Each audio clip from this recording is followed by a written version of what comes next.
Welcome to Behind the Law with Justin Clark, the show that takes you behind the law and answers your toughest legal questions. And welcome to another edition of Behind the Law featuring Justin Clark of the law firm Gregory & Clark, attorneys at law right there in Longwood. You're on News Talk 96.5 WDBO, Central Florida's best talk radio.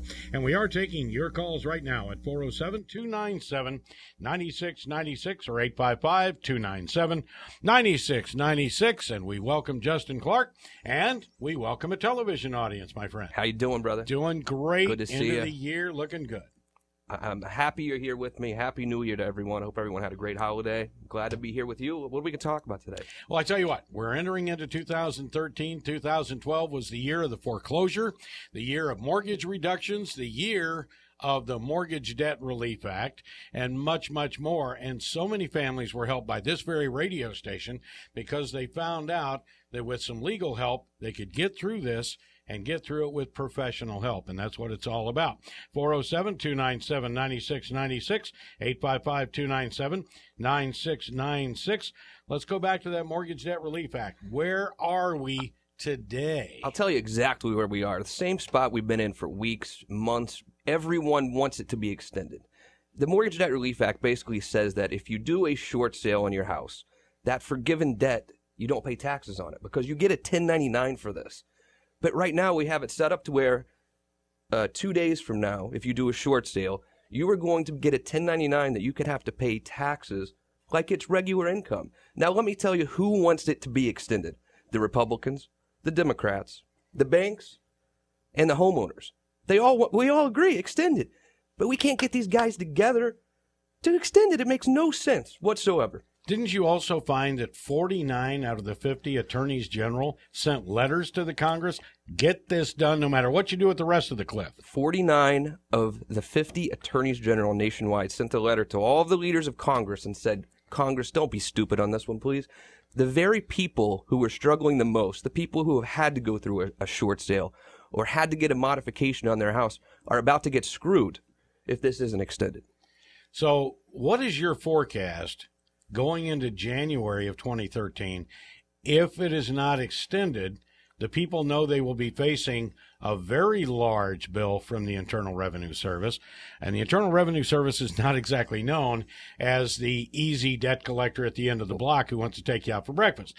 So are we going to see foreclosures, bankruptcies, walkaways? What? If it's not extended, everything is going to be much worse, okay? One of the reasons why we've been able to get through some of these negative equity properties is because of the Mortgage Debt Relief Act. There's no doubt about it. What's going to happen is everyone's going to say, all right, well, screw it.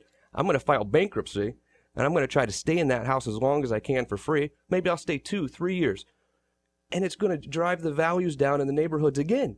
Or better yet, they're just going to say, okay, I'm just going to walk away. And now your neighbor is going to have weeds growing. The house is going to be in disrepair. There's going to be mold throughout it. And it's going to happen on a mass level. So we have to extend this thing. It's going to get extended. I'm sure of it. It's just getting these people up there together to extend it. And you explained in a show about 3 weeks ago on News Talk 96.5 WDBO that this isn't really money. I mean, this isn't like you gave me a check for $85,000 and I had that $85,000 to then spend in the economy. This is money I never saw. It's not real. It's treated as income just like you earn the money. Yet it's not money. It's fake. It's money that was never given to you. So you're going to, let's say you do a short sale. Let's say you owe $300,000 and we short sale at $200,000. That, make no mistake, the 1099 is going to say you earned an extra $100,000 that year. Ooh. And make no mistake, unless you can get around it other ways, you're going to be responsible for the taxes on that. Now, let me tell you something. No one likes to get these nasty letters from the bank in the mailbox, but I assure you, they would rather get the nasty letter from the bank than that little white envelope that says IRS. And you know what else is going to throw off? You hear of other talk shows on this station that deal with estate planning and estates after you're 65. You show an extra $100,000 income that year, you are not going to qualify for the same Medicare programs and the same supplementals that you would if you stayed at your regular income. So that will delay those by a period of 1 year. Yep. I'm no tax expert, but I've listened to enough shows that puts you in a totally different picture for 1 year. It's going to be a mess. We must extend it. or if it's going to be a mess here in Central Florida and other states too, I think it's going to be extended. If it's not, there's still some other ways around it. If we can show that you're insolvent, you don't pay taxes on it, or a bankruptcy. If you file bankruptcy, you don't have to pay any taxes on the difference. But, a lot of people out there are trying to do the right thing and trying to avoid filing bankruptcy, but they're going to be forced to do it. Well, what worries me is they force bankruptcy, and then they're going to have themselves in a credit crunch for 3 to 4 years. They're going to be sitting in a rental, so all that money is going to be wasted. And then we'll be overbuilt on rentals. The rental market's already strong for people who are landlords. I mean, if you go out and try to rent a house right now, you're going to find out it's pretty difficult. You're going to pay a lot of money monthly for your rental. This market got so bad, and so many people have bad credit that the rental market's exploding. That's why you're seeing so many apartment complexes being built, and you're seeing rentals hard to come by. Ask your question live. Tune into FM 96.5 WDBO Sundays at noon and ask Justin your question about real estate law and transactions. What is the true hang-up? Is it true that you cannot get the information from these banks and these negotiators for the banks or whatever? I just need an explanation of why it's so bad. But it also says that the banks have to give cash money to people they wrongfully foreclosed upon. Stay tuned. Justin Clark will be right back with more Behind the Law.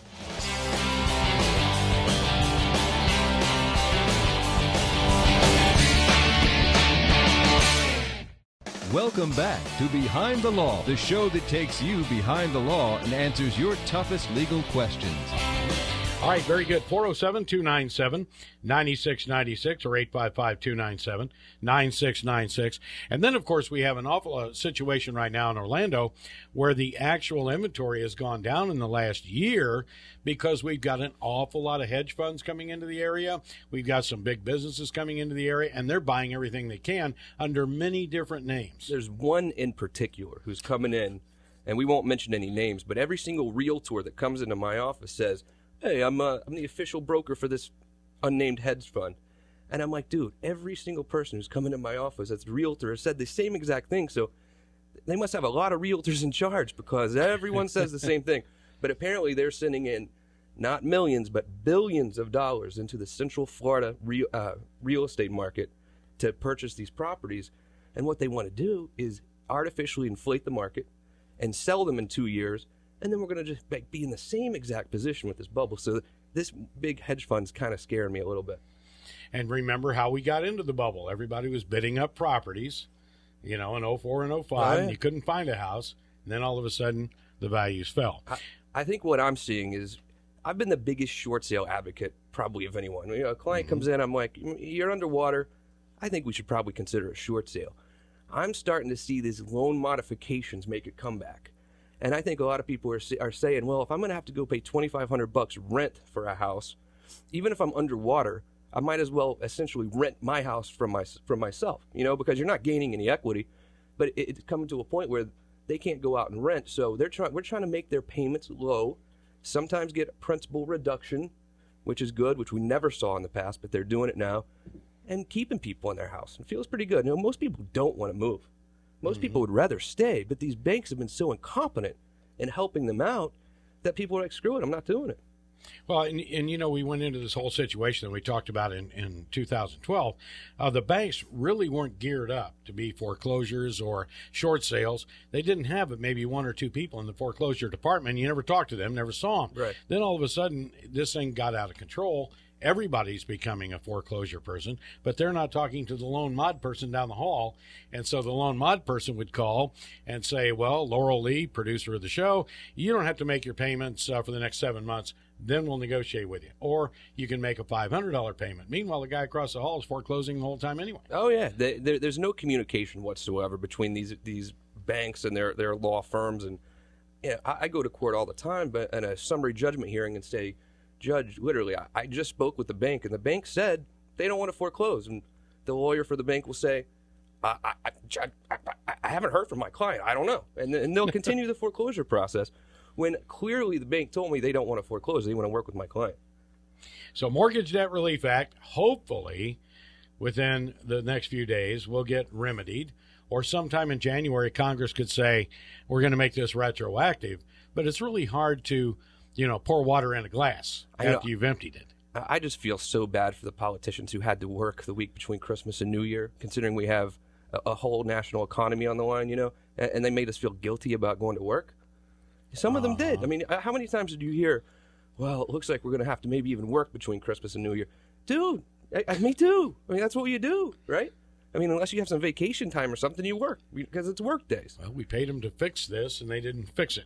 So we talk about that. Now, how about mortgage settlements? Is this something that has come to fruition in 12 that we'll see continue into 13? And what does this mean for the people? What did that big mortgage settlement of billions of dollars with those banks actually mean to the consumer? $25 billion. The 49 attorneys general, Oklahoma did not participate. I don't know why. 49 of the attorneys generals across the United States settled with the 5 largest servicers. Mm-hmm. This was earlier this year, midway through this year, and it did a couple of things. One, it's trying to force the banks, those lenders especially, to do principal reductions and be better on modifications. But it also says that the banks have to give cash money to people they wrongfully foreclosed upon. Now, and you have until January 18th to file your claim. So you got to do it quick if you want to file your claim under the National Mortgage Settlement. You can go to nationalmortgagesettlement.com and do it right there. But after all of this, I want you to guess, how much do you think a wrongfully foreclosed person's going to get? Give me a guess. No idea. Maybe $100,000. I'm being laughed at. $800. $800. So if the bank wrongfully foreclosed upon you, you be sitting around waiting on that big check come in for $800. That's not going to help at all. 407-297-9696. That's the local number to call. 855-297-9696. That is the toll-free from anywhere number. If you have questions about short sales, modifications, principal reduction, bankruptcy, foreclosure, whatever, give Justin Clark a call. From attorneys Gregory and Clark, attorneys at law, right there in Longwood, the home of so many of our experts on News Talk 96.5 WDBO. Ask your question live. Tune into FM 96.5 WDBO Sundays at noon and ask Justin your question about real estate law and transactions. Now, we're talking about hundreds of thousands of dollars often that are on the line. I don't like that process. What is the true hang-up? Is it true that you cannot get the information from these banks and these negotiators for the banks or whatever? I just need an explanation of why it's so bad. Stay tuned. Justin Clark will be right back with more Behind the Law.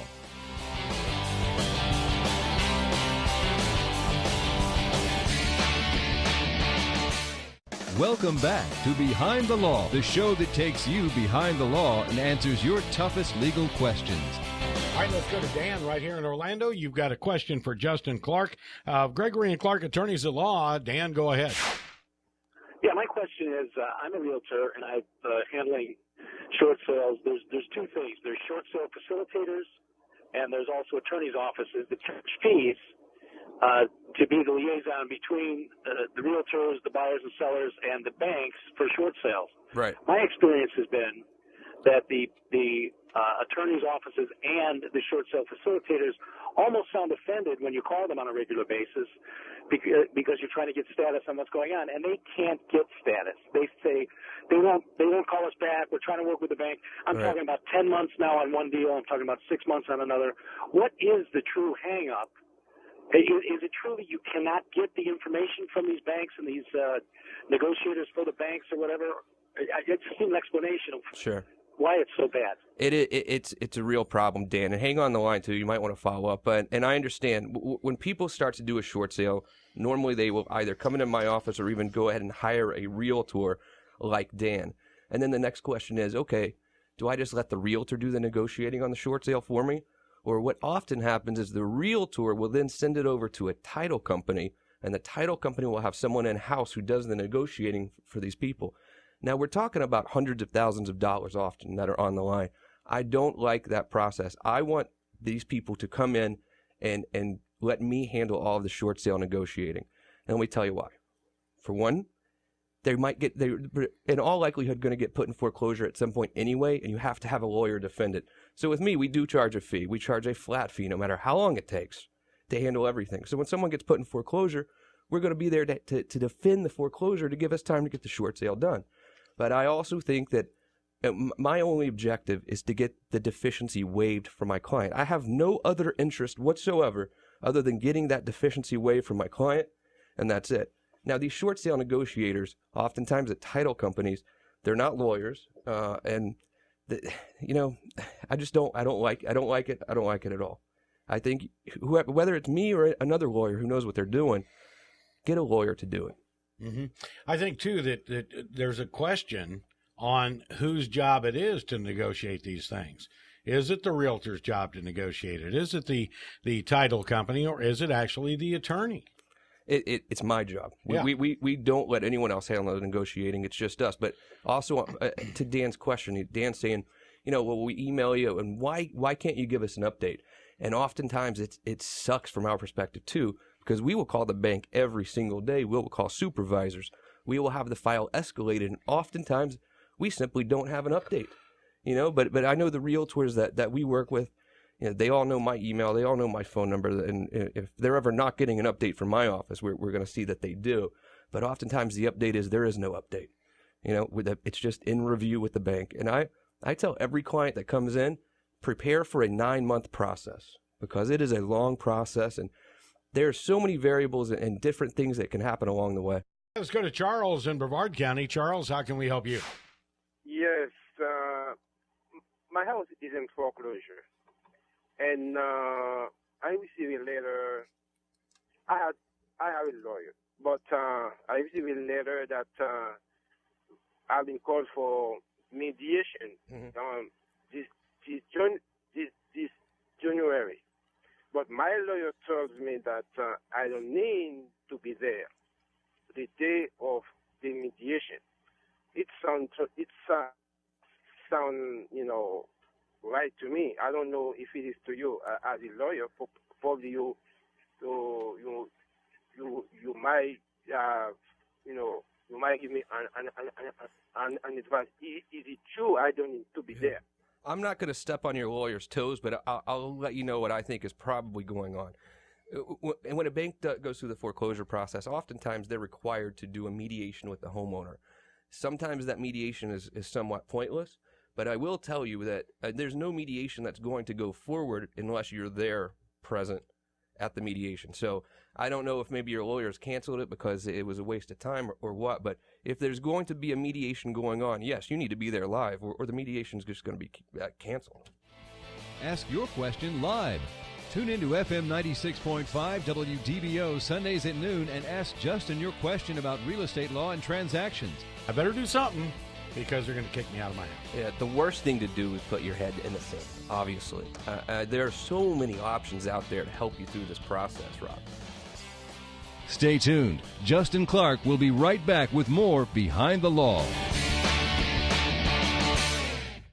Welcome back to Behind the Law, the show that takes you behind the law and answers your toughest legal questions.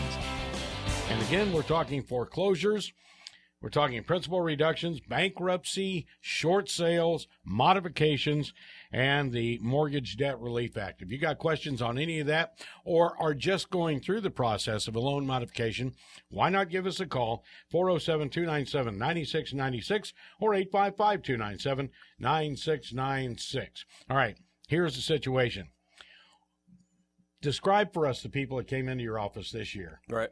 And apprehensive, worried, arguing with their wife, arguing with their boss, having to take time off from work because they got a letter that they were being foreclosed upon, and they had it in the file cabinet for months, and now they're knowing, I better do something because they're going to kick me out of my house. Yeah, the worst thing to do is put your head in the sand, obviously. There are so many options out there to help you through this process, Rob. Whether it's a modification, with principal reduction even sometimes, a short sale. Even with the short sale, you can stay in your house for 9 to 12 months typically before you have to even move out. And a short sale for your credit is actually not too bad anymore. I ask all my clients at the end of the day, how many points do you lose on your credit? I'm seeing like 80 points now. And you recover 18 to 24 months. I even know one bank now who's doing loans for new houses a year after a short sale. Most people, it's 2 at least, but I'm seeing even one bank do it after a year. Putting your head in the sand is not the right way to go. Coming to talk to someone like me who really does care. I mean, I've done this thousands of times for people, and sit down and let's discuss what the best avenue is. But, you know, just ignoring the things that you're getting in the mail is not the way to go. I think one of the things, too, that everybody has faced the frustration. I think you've described it on the show as people coming in saying they're either crying or they want to shoot themselves because they've called the bank, and the person at the bank doesn't seem to understand nor want to understand, and just tells them, you owe us the money, pay up now. Right. And it seems like the lawyers know the way who to talk to, the words to use, the letters to write to help make these things go away. You're exactly right. What's happening, you call the bank, and the bank says one thing, you call back the next day, and it's someone totally different. Most people that come in my office literally have been trying to do it for 1 year by themselves. Oh. And they come in, and I say it to you all the time, Newt, they're either homicidal or suicidal or both. Because they're going nuts. They continue to send the papers to the bank. The bank says, oh, yeah, we got them. You call back the next day. Oh, we never got your papers. We don't even know who you are. I mean, it's ridiculous. Mm-hmm. It becomes a part-time job for people, and it's a miserable part-time job that no one's paying you for. Website and phone number. Gregory-Clark.com, 321-282-1055.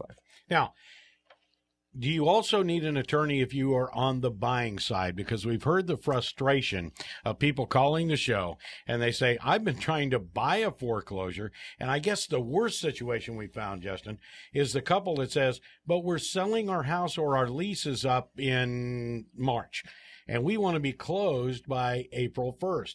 Well, you can never depend on a short sale for timing, can you? No. A short sale takes a long time. If you're buying your family house, you have to be flexible if you're going to buy a short sale.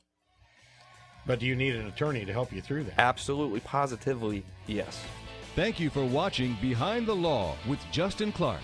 Be sure to join us again next week as Justin takes you behind the law and answers your legal questions.